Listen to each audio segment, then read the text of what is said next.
Hey, good morning, आदाब, नमस्कार, Sat Sri Akal and came to my very good friends. कैसे हैं आप सब? This is Ajay Shekhar and welcome back to my channel beyond passion. Bluetooth disconnected.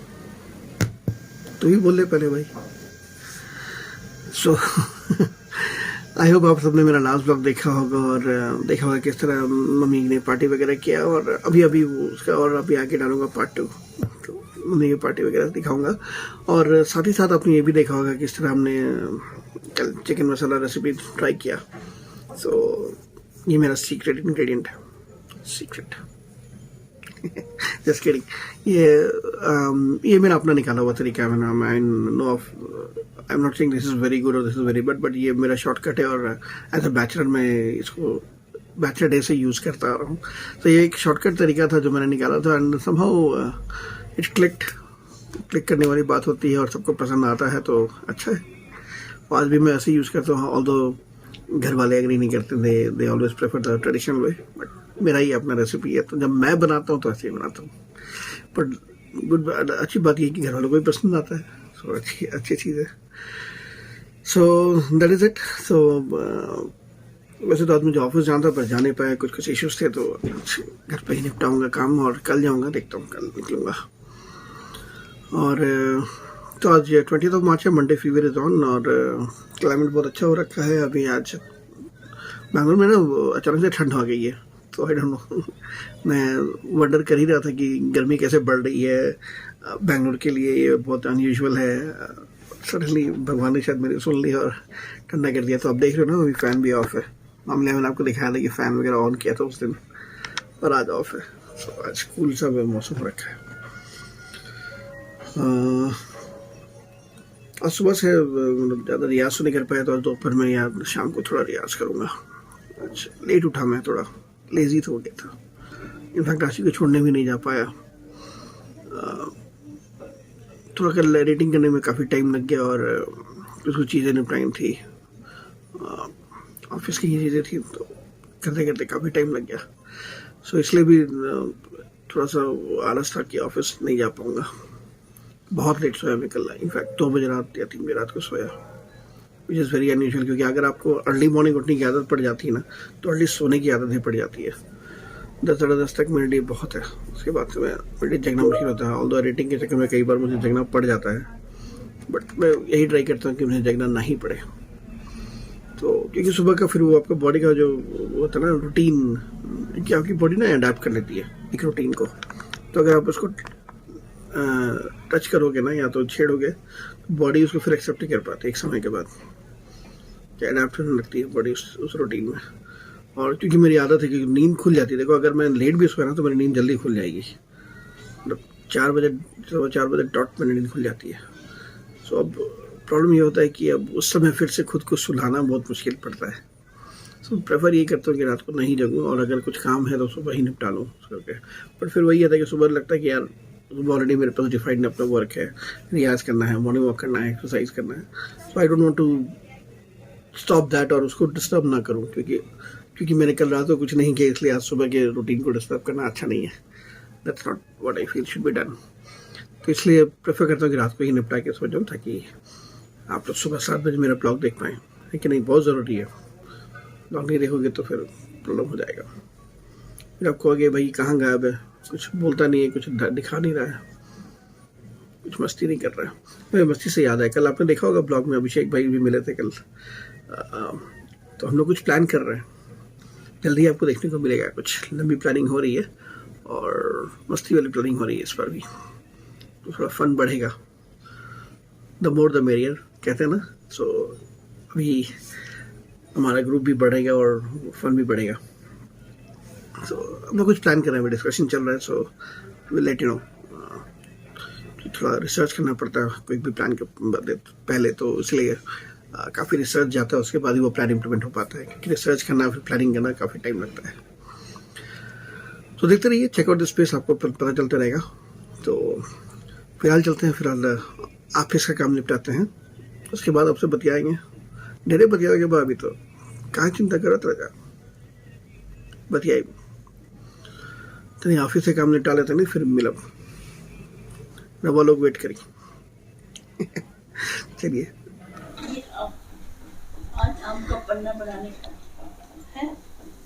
इस गर्मी के मौसम आ गए हैं, इसलिए आम का पन्ना बनाने।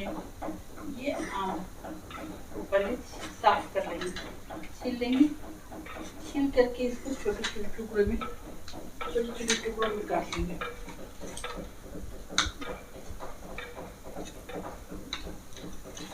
और ये मैंने पहले से ही पुदीना साफ करके रखा है, अभी इसे धोने हैं। धो करके फिर आगे आपको दिखाएंगे।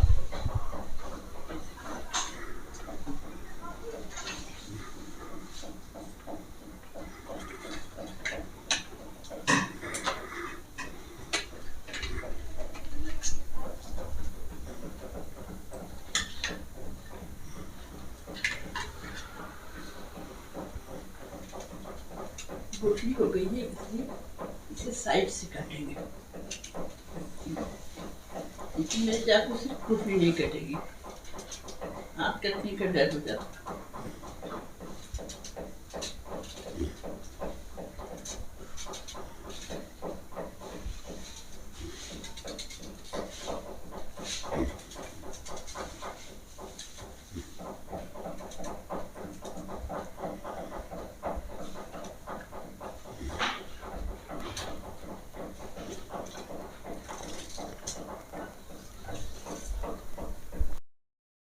तो फ्रेंड्स, इस समय दोपहर के 2 बज रहे हैं और अभी नहा कर आया।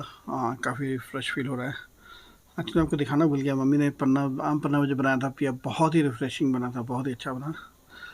और रखा है, फिर दिखाऊंगा आपको। यार अभी आशी को लेके आया था थोड़ी देर पहले, और इतनी ज़्यादा गर्मी है ना, भारी, मतलब गर्मी क्या है, धूप बहुत ज़्यादा है। गर्मी तो खैर अंदर देखो फैन भी नहीं चल रहा है, बट धूप बहुत ज़्यादा है।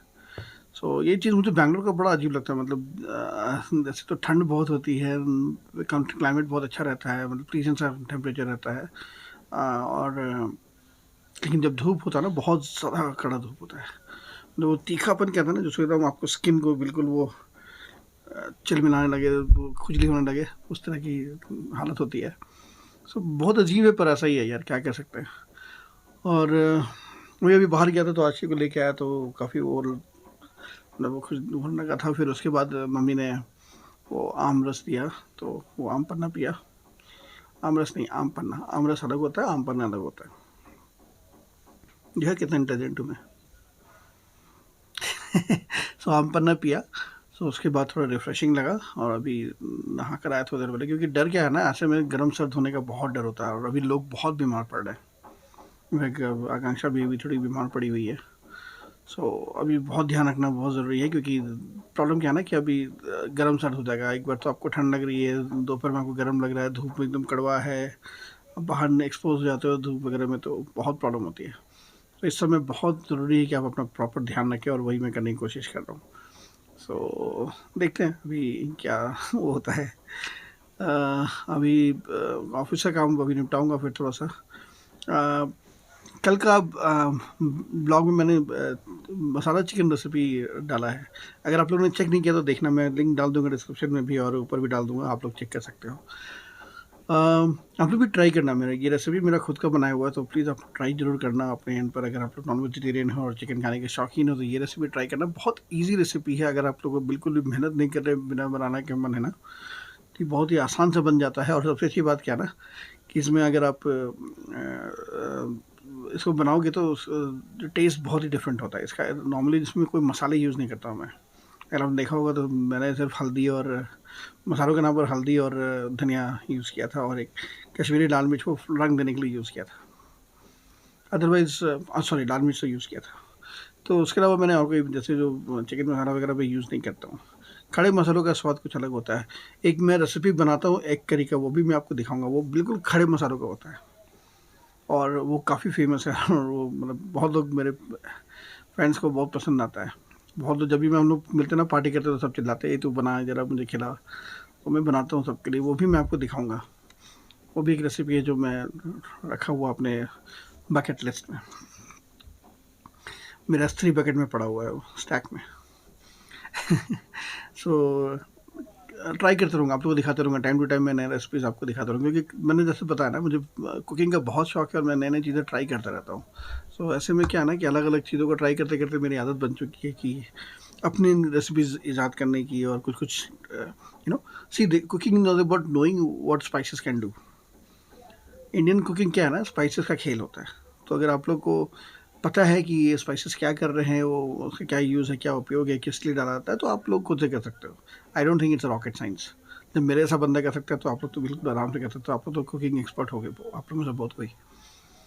मैं तो मतलब मजबूरी में कुकिंग सीखा था, क्योंकि मैंने जब कॉर्पोरेट लाइफ ज्वाइन किया, और उसके पहले भी मेरा कुकिंग का शौक था पहले तो शौक के तौर पे कुछ कुछ करता था। लेकिन जब कॉर्पोरेट लाइफ ज्वाइन किया तो ऑन साइट चला गया, बहुत दिन तक मैं बाहर रहा।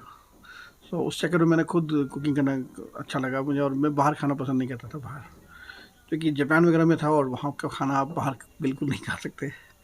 Not see, Japan is some country which I love. आज भी मुझे जापान बहुत बहुत बहुत ज़्यादा पसंद है। They are far ahead of us and their culture. वो कहते हैं ना, एक इक्विलिब्रियम मेंटेन है, मतलब एक कल्चरल और हेरिटेज और एक मॉडर्नाइजेशन का एक इक्वल बैलेंस है। And that's the reason why I love that country, because वो एक ऐसा कंट्री जिसने अपने ट्रेडिशन को मेंटेन करते हुए भी मॉडर्नाइजेशन किया है। That's what India needs to do. क्योंकि अभी क्या ना, अभी या तो हम लोग एकदम ट्रेडिशन होने लगते हैं, या हम लोग बिल्कुल भाग लेते हैं अपने उसके पीछे, मॉडर्नाइजेशन के पीछे। सो वो बैलेंस होना बहुत ज़रूरी है कि अपने ट्रेडिशन को मेंटेन करते हुए, अपने कल्चर को मेंटेन करते हुए आप मॉडर्नाइजेशन किस तरह कर सकते हो। वो एक बहुत ही अच्छा दिखता है एग्जाम्पल जापान।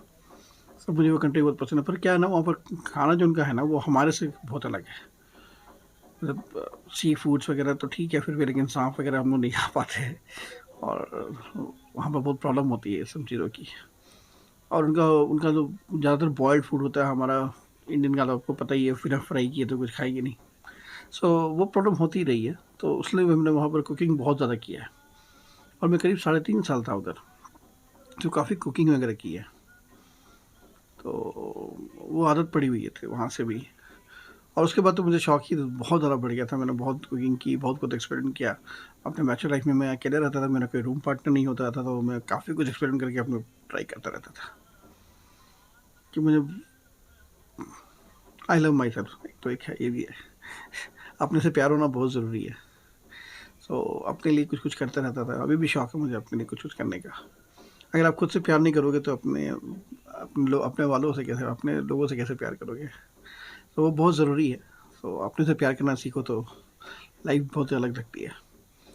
सो मैं वही करता था, और इसलिए मुझे बहुत अलग अलग तरह के रेसिपी को बनाने का शौक़ है, और मेरे खुद के रेसिपीज ईजाद भी हुए हैं।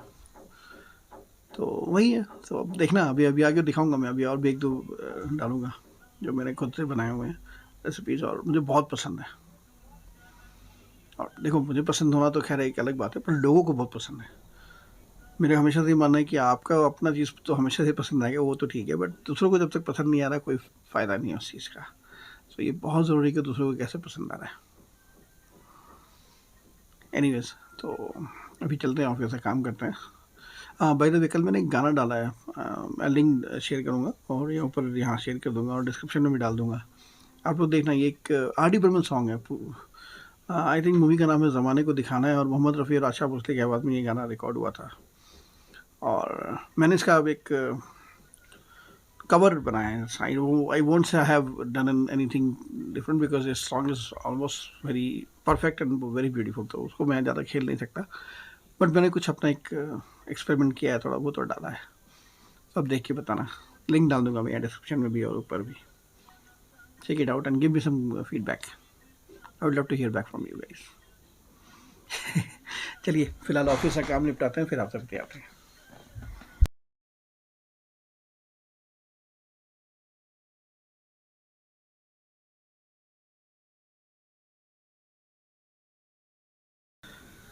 सो फ्रेंड्स, आज से मैं एक नया सीरीज शुरू करने वाला हूँ अपने ब्लॉग्स में, जिसको कहेंगे know your city know your state. So क्योंकि आप लोग जानते हैं कि मैं बिहार से हूँ, पटना से हूँ, और मैं चाहता हूँ कि आप लोगों को अपने स्टेट और अपने सिटी के बारे में और भी जानकारी दूँ। Because Bihar has been very rich in lot of aspects. बहुत सारी चीज़ों में बिहार बहुत ही रिच रहा है, बहुत ही अच्छा रहा है, जो बहुत लोग नहीं जानते हैं। इनफैक्ट बहुत कम लोग जानते हैं उसकी रिच हिस्ट्री और कल्चर के बारे में, और the way Bihar has grown up. तो उसी सीरीज़ में मैं ये उसी उपलक्ष्य में ये सीरीज़ शुरू करना चाहता था, और आज से ये सीरीज़ मैं अपने हर ब्लॉग में डाला करूँगा। सो आज मैं आप लोगों को एक यूनिक मॉन्यूमेंट के बारे में बताऊंगा, जो कि बिहार की जो कैपिटल है पटना, उसके बारे में बताता हूँ। सो पटना में एक बहुत अच्छा मॉन्यूमेंट है which is called Golghar. Golghar एक टूरिस्ट प्लेस है जो पटना के बांकीपुर इलाके में है। Bankipur is place in near Gandhi मैदान। गांधी मैदान में वो जगह जहाँ से गांधी जी ने सत्याग्रह वगैरह किया था। और आज़ादी के टाइम पर बहुत ही मायने हैं उस मैदान के, और आज भी वो काफ़ी फेमस है पटना में, क्योंकि उसके जो जो भी अभी फेस्टिवल्स वगैरह होती हैं, दशहरा और दिवाली और वगैरह, जो भी रावण जलना गाना आजकल उधर ही होता है। सो काफ़ी फेमस है। बुक फेयर्स वगैरह भी लगते हैं, जितने भी फेयर्स लगते हैं, एक्सपो लगता है, ट्रेड फेयर लगता है, सारा उधर ही लगता है। सो गांधी मैदान बहुत ही ह्यूज और ह्यूज क्या, बहुत ही बड़ा है मैदान, और एक तरह से सेंटर में है पटना के, तो काफ़ी फेमस है। और उसके आसपास काफ़ी अच्छे अच्छे, मतलब कनेक्टिविटी बहुत ज़्यादा उस एरिया का, क्योंकि वहाँ से आप अगर आप देखें तो स्टेशन के लिए कनेक्टिविटी है। एग्जीबिशन रोड बगल में ही है बिल्कुल, और जो कि एग्जीबिशन रोड पटना का हार्ट कहा जाता है। ये सारे कॉरपोरेट उधर ही हैं। तो दैट्स हाउ गांधी मैदान इज सो फेमस। और 2-3 सिनेमा हॉल्स भी है। जब पटना में एक ज़माने में बहुत कम सिनेमा हॉल्स होते थे, और मुझे याद है बचपन में हम लोग अशोक, रीजेंट और एलिफेस्टन, ये 3 सिनेमा हॉल्स ज़्यादा फेमस हुआ करते थे, और इसमें हम जाते थे, और ये तीनों वहाँ पर हैं। अब तो खैर ये मल्टीप्लेक्स बन गए और काफ़ी अलग ही स्थिति में आज के डेट में। बट उस ज़माने में ये छोटे मोटे हॉल्स हुआ करते थे, और छोटे मोटे तो क्या, ये सबसे बड़े हॉल्स हुआ करते थे पटना के, और हम लोग बचपन से उसमें मूवीज़ वगैरह देखते थे। Regent was suppose to be my favourite, क्योंकि मुझे उसका बनावट वगैरह बहुत अच्छा लगता था, टेक्निकल सब अच्छा था, और उसका मेंटेनेंस बहुत अच्छे से किया हुआ था। सो वो हमेशा से मेरा फेवरेट रहा है। Now coming back to Golghar. Golghar Gandhi Maidan के बिल्कुल बगल में बांकीपुर एरिया में स्थित है। गोलघर के बिल्कुल सामने गांधी म्यूजियम भी है, महात्मा गांधी का। वहाँ पर बहुत सारी चीज़ों का म्यूजियम लगा हुआ है। सो अगर हम लोग अगर देखें कि गोलघर का जन्म कैसे हुआ, तो गोलघर का जन्म हुआ था एक आपदा के कारण। गोलघर सूखा हुआ था 1770 में, सन 1770 में, सॉरी 1770 में, कहाँ बोल रहा हूँ, और 1770 में सूखा पड़ा था बिहार में। नॉट ओवर इंडिया में पड़ा था, बिहार में बहुत इसका इम्पैक्ट हुआ था, जिसमें 1 करोड़ लोग मरे थे। तो उस सूखे को देखते हुए यहाँ पर गवर्नमेंट ने डिसाइड किया था कि भाई वहाँ पर एक स्टोरेज एरिया बनाएंगे जहाँ पर वो ग्रेन स्टोर कर सके। सो वैरन हेस्टिंग्स नाम के जो गवर्नर थे उस समय, उन्होंने 1770 इसमें इसका ऑर्डर किया था, और गोलघर को बनने में ऑलमोस्ट 16 साल लग गए थे। सो अगर आप देखोगे तो उनका उसका उद्घाटन जॉन गास्टिंग ने किया था सन 1786 में। तो 16 साल लगे थे उसको बनाने में, और कहा जाता है कि 14,000 टन गेहूँ वहाँ पर, कैपेसिटी का गेहूँ वहाँ पर स्टोरेज किया सकता है। सो इस तरह की कैपेसिटी थी उसकी। सो है उसकी, मतलब थी क्या, अभी भी है। So that was the whole purpose of creating this monument, epic monument.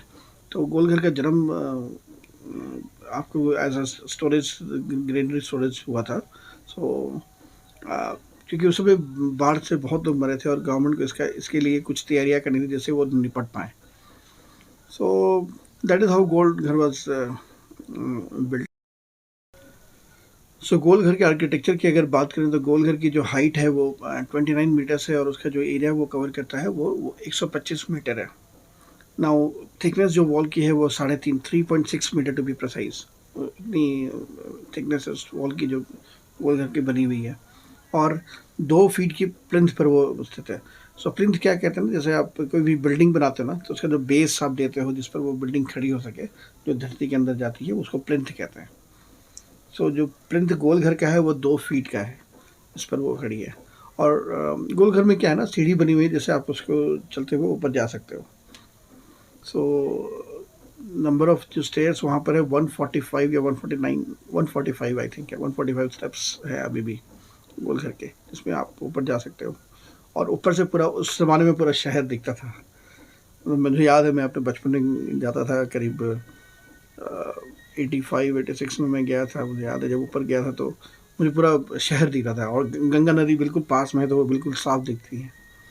क्योंकि क्या है ना, जो गोल बांकीपुर एरिया है उसके एक तरफ आपका यूनिवर्सिटी एरिया के ठीक पीछे से गंगा नदी बहती है. तो वहाँ सारे घाट भी हैं, मतलब आजकल तो वहाँ पर गंगा आरती वगैरह भी शुरू हो गई है. सो और ज़्यादातर जो एरिया हम लोग जैसे पटना यूनिवर्सिटी का आप एरिया देखोगे तो एक तरफ कॉलेज का वो है, अशोक राजपथ रोड कहते हैं उसको, तो एक तरफ वो रास्ता बना पड़ा है जिधर यूनिवर्सिटी एरिया जा रही है और उसके बिल्कुल दूसरा साइड जो है ना उधर गंगा नदी बहती है. तो कई बार स्टूडेंट्स को आप देखोगे गंगा नदी के किनारे बैठ के कुछ कर रहे हैं, अलग अलग घाट बने हुए हैं तो लोग वहाँ पर इंजॉय करते हैं, काफ़ी अच्छा लगता है, काफ़ी बढ़िया होता है. कई बार हम लोग भी जाते हैं, कई बार घूमने फिरने जाते हैं, छोटे छोटे मंदिर भी होते हैं. आप लोग देखोगे अगर उस आई थिंक 2 स्टेट्स नहीं, हाफ गर्लफ्रेंड की शूटिंग उस एरिया में हुई है. सो हाफ गर्लफ्रेंड का वो जो सीन है जिसमें श्रद्धा कपूर आके पटना में रहती हैं कुछ दिन, वो एरिया बिल्कुल यूनिवर्सिटी एरिया के पीछे दिया हुआ है. तो उस एरिया को अशोक राजपथ के आगे का रास्ता कहते हैं, यूनिवर्सिटी एरिया कहते हैं. सो अगर आप गोलघर के ऊपर जाओ ना तो पूरा गंगा नदी दिखता है, साफ बहती हुई दिखती है और एक तरफ पूरा शहर दिखता है. अब तो खैर बिल्डिंग्स बहुत बड़े हो गए, पर उस ज़माने में उतनी बड़ी बिल्डिंग्स होती नहीं थी तो हम लोगों को बहुत दूर दूर तक दिखाई देता था.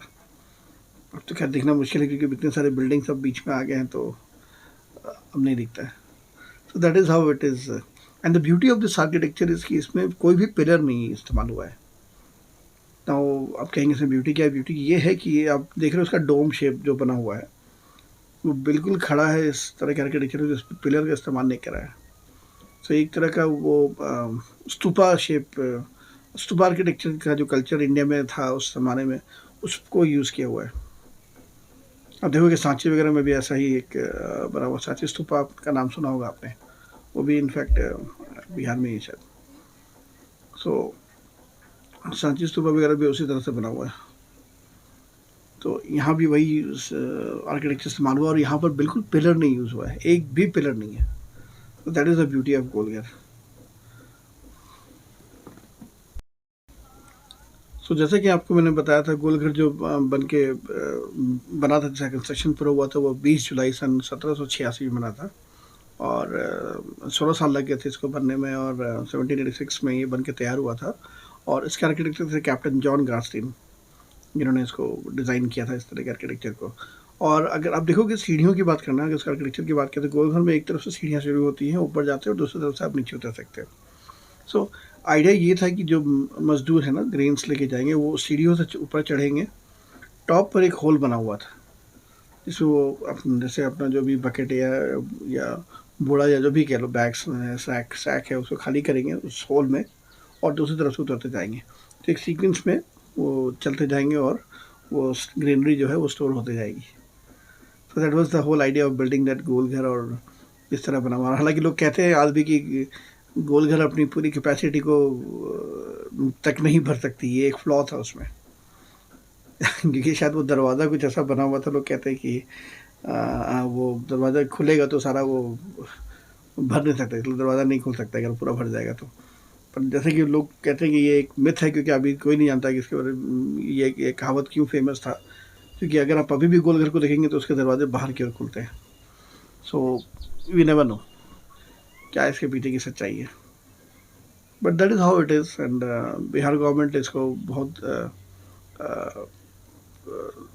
एज अ धरोहर इसको रखा हुआ है। इसको पटना टूरिज्म का एक बहुत ही इम्पोर्टेंट वो है, लैंडमार्क है। और आई थिंक 2019 में इसको कोई अवार्ड भी मिला हुआ है। हाल ही के दिनों में बिहार गवर्नमेंट ने काफ़ी सीरियसली लिया है गोलघर को, और उसको नेशनल धरोहर का दर्जा भी दिया गया है। और 2015 से पटना के गोलघर के अंदर, क्या बोल रहा हूँ मैं, पटना के गोलघर के अंदर लेज़र शो की शुरुआत की गई थी। सो लेज़र शो ये कलकत्ता की एक कंपनी को दिया गया था, प्रीमियम नाम से कोई कंपनी थी, उसको दिया गया था, जिसने ये लेज़र शो शुरू किया था पटना में, गोलघर के अंदर। बट 2019 में कुछ टेक्निकल रीजंस की वजह से वो बंद कर दिया गया है, और अभी पिछले कुछ सालों से शुरू नहीं हुआ है। लेकिन खुशखबरी ये है कि इस साल मार्च के एंड तक सुनने को आ रहा है कि वापस से वो लेज़र शो शुरू हो जाएगा, और वापस से गोलघर पर्यटकों के लिए खुल जाएगा। फॉर टूरिस्ट स्पेस अभी बंद था जो अंदर, वो वापस से खुल जाएगा और लोग अंदर जा सकेंगे और लेज़र शो का आनंद भी ले पाएंगे। तो वहाँ पर कहा था कि लेज़र शो जब भी होता है तो एक साथ 60-70 लोग वहाँ पर जाके देख सकते हैं वो laser show. It's a very good spot for tourist. तो लोग काफ़ी इन्जॉय करते हैं। और जैसा कि आप सब जानते ही हैं, क्योंकि वो डोम शेप बना हुआ है, और उसके ऊपर जाकर लोग पूरा शहर का व्यू भी ले सकते हैं। और आसपास भी कई पार्क्स वगैरह बना दिए गए हैं जहाँ पर लोग जाकर शांति से टाइम स्पेंड कर सकें। कोशिश ये रखा गया कि वहाँ पर शांत रखा जाए, ट्रैफिक को वहाँ से डाइवर्ट करके रखा हुआ है, सो दैट वहाँ शांति मेंटेन हो। उसके आसपास थोड़ा ट्रैफिक कम रखा हुआ है ताकि वहाँ पर काफ़ी शांति मेंटेन हो। क्योंकि एक पर्यटन स्थल है, इसलिए उसको साफ़ सुथरा रखने की भी जिम्मेदारी गवर्नमेंट की बनती है। तो इसलिए भी उसको थोड़ा सा ट्रैफिक को हटाया गया वहाँ से, क्योंकि आसपास काफ़ी ग्रीनरी रखी गई है ताकि देखने में काफ़ी सुंदर लग सके और काफ़ी अच्छा प्रतीत हो। So that's the whole idea of Golghar. So आज के सीरीज़ में हमने गोलघर को जाना। गोलघर हमारे पटना के एक शान कहा जाता है। सो मैं चाहता था कि आपको इसके बारे में ज़रूर पता चले, और अगर आप कभी पटना जाते हो तो ज़रूर विज़िट करिए गोलघर को। माकीपुर इलाके में है, जो स्टेशन से पास ही है, ज़्यादा दूर नहीं है। आप वहाँ से बस या ऑटो लेकर जा सकते हैं सीधे। कई ऑटो वहाँ आपको बांकीपुर बस स्टैंड के पास आपको ऑटो छोड़ना पड़ेगा, और वहाँ से आपको वॉकिंग डिस्टेंस है पटना के गोलघर। सो फ्रेंड्स, ये सीरीज़ हम जारी रखेंगे, और मैं आपको अपने शहर के, अपने राज्य के बारे में काफ़ी कुछ बताता रहूँगा। So no your city know your state के इस एपिसोड में, पहले एपिसोड में आज हमने पटना गोलघर को जाना, और अब अगले एपिसोड में और भी कुछ जानेंगे। सो चलिए आगे बढ़ते हैं। सो फ्रेंड्स, आशा करता हूँ कि आपको पटना गोलघर के बारे में जानकर अच्छा लगा होगा। So no your city know your state के इस एपिसोड में आज हम लोग पटना गोलघर के बारे में ही रखेंगे, और आगे के एपिसोड्स में मैं और धरोहरों के बारे में आपको बताता रहूँगा। सो आई होप कि ये सेक्शन आपको अच्छा लगेगा, और आप लोग ज़्यादा से ज़्यादा जानकारी हासिल कर पाओगे डिफरेंट स्टेट्स के बारे में, डिफरेंट सिटीज़ के बारे में। शुरुआत मैंने अपने स्टेट से की है, पटना और बिहार से, क्योंकि मैं चाहता था कि बिहार जितना रिच है अपने कल्चर में और अपने ट्रेडिशंस में, वो लोग जाने। और क्योंकि एक ऐसी इमेज बनी हुई है बिहार के बारे में जो लोग नहीं समझ पाते, से उभर नहीं पाते लोग। But I think there are more to add to it. So आगे भी हम आपको बताते रहेंगे, मैं आपको बताता रहूँगा अपने शहर के बारे में। ज़रूर विज़िट करें पटना गोलघर। ये स्टेशन के पास ही पड़ेगा और ज़्यादा दूर नहीं है। स्टेशन से आई थिंक 15 मिनट का रास्ता होगा। बाकी पूरा एरिया है जहाँ पर आप गोलघर जाएंगे। आप वहाँ से ट्रांसपोर्ट मीन्स बहुत सारे हैं, बसेस और ऑटो रिक्शाज काफ़ी चलते हैं, तो आप बिल्कुल आराम से जा सकते हैं यहाँ पर। और तो आज का हम no your city know your state में इतना ही रखेंगे। सो आई होप आप लोगों को ये नया सीक्वेंस अच्छा लगा होगा, no your city know your state. इसमें मैं अपने राज्य के बारे में और अपने स्टेट के बारे में और अपने शहर के बारे में, उस राज्य के शहरों के बारे में बताता रहूँगा, क्योंकि मैं चाहता हूँ हम लोगों को एडुकेट करूँ बिहार के बारे में, और बिहार के रिच कल्चर के बारे में, और बिहार के रिच हेरिटेज के बारे में। सो आज के एपिसोड में इतने ही रखेंगे। अगले episode of no your city know your state में आपसे आगे की बातें करेंगे। सो फिलहाल ब्लॉग कंटिन्यू करते हैं। हे फ्रेंड्स, इस समय रात के 8 बज रहे हैं और अभी थोड़ी देर पहले रियाज़ किया, रियाज़ करके उठा तो अभी एडिटिंग करूँगा। कुछ सॉन्ग पर काम कर रहा था, थोड़ी देर काम किया, उसके बाद थोड़ा एडिटिंग करूँगा। तो अभी सॉन्ग ख़त्म कर रहा हूँ, उसके बाद एडिटिंग शुरू करूँगा। जैसा मैंने आपको बताया था 3 सॉन्ग मेरे पास हैं इन लाइन में, एक के बाद एक। तीसरा वाला थोड़ा टाइम लगेगा क्योंकि वो उसमें काफ़ी काम बचा हुआ है, कुछ भी ज़्यादा नहीं कर पाया मैं उधर, सो उसमें थोड़ा टाइम लगेगा। बट बाकी 2 सॉन्ग्स मेरे ऑलमोस्ट तैयार हैं। तो एक तो मैंने ऑलरेडी कर दिया है कल रिलीज़ अपने म्यूज़िक चैनल पर, सुर एंड सॉल, आप लोग चेक कर सकते हो, मैं लिंक डाल दूँगा। दूसरा वाले पे काम चल रहा है, वो भी जल्द ही रिलीज़ होगा। और तीसरा वाला अभी काफ़ी काम बचा है, काफ़ी ज़्यादा काम बचा है, तो उसको बहुत टाइम लगेगा। सो दैट्स इट फॉर टुडे। अभी तो काम ख़त्म करूँगा, उसके बाद सो जाऊँगा। आज बहुत थका हुआ फील कर रहा हूँ क्योंकि सुबह से थोड़ा पता चला था। असल में होता क्या है ना कि जब भी ऑफिस का काम हो, ऑफिस के काम से थकावट नहीं होती, लेकिन अगर कुछ ऐसा काम हो जिसमें आपको थोड़ा मेंटली प्रेशर हो कि नहीं अभी कुछ हो सकता है, कुछ प्रॉब्लम हो सकती है, तो दिमाग थक जाता है। तो अभी वही दिमाग थका हुआ है आज सुबह, क्योंकि काम तो ज़्यादा नहीं था, लेकिन कुछ क्रिटिकल इश्यूज थे, तो था कि कभी भी फट सकता है कुछ। तो you have to be on your toes कि नहीं कुछ हुआ तो मैं जंप कर दूँ कहीं पर, कुछ करूँ। सो वैसा कुछ माहौल था, लेकिन थैंकफुली कुछ हुआ नहीं, तो ऑल गुड। बट वही है कि दिमाग उस समय बहुत थक जाता है। सो थोड़ा थकावट फील कर रहा हूँ। प्लस कल रात को बहुत देर तक एडिटिंग करता भी रहा, तो कल नींद भी पूरी नहीं हो पाई है। तो अभी आज सोऊंगा, जल्दी सो जाऊँगा आज, बस डिनर करके सो जाऊँगा। बस यहाँ पर एडिटिंग ख़त्म करूँगा, एडिटिंग करने के बाद एक वॉक कर लूँगा, ऊपर नीचे जाके वॉक करके आऊँगा और सो जाऊँगा बस डिनर करके। आई मीन डिनर करने के बाद वॉक लूँगा। So that's it about today. So आप लोग अगर यहाँ तक जुड़े हो तो अगर गिव मी थम्स अप, और नहीं हो तो सब्सक्राइब कर लो। आज का ब्लॉग यहीं तक रखेंगे, कल के ब्लॉग में फिर आपसे मुलाकात होगी। तब तक के लिए शुभ रात्रि, शब्बा खैर, अलविदा एंड जय हिंद।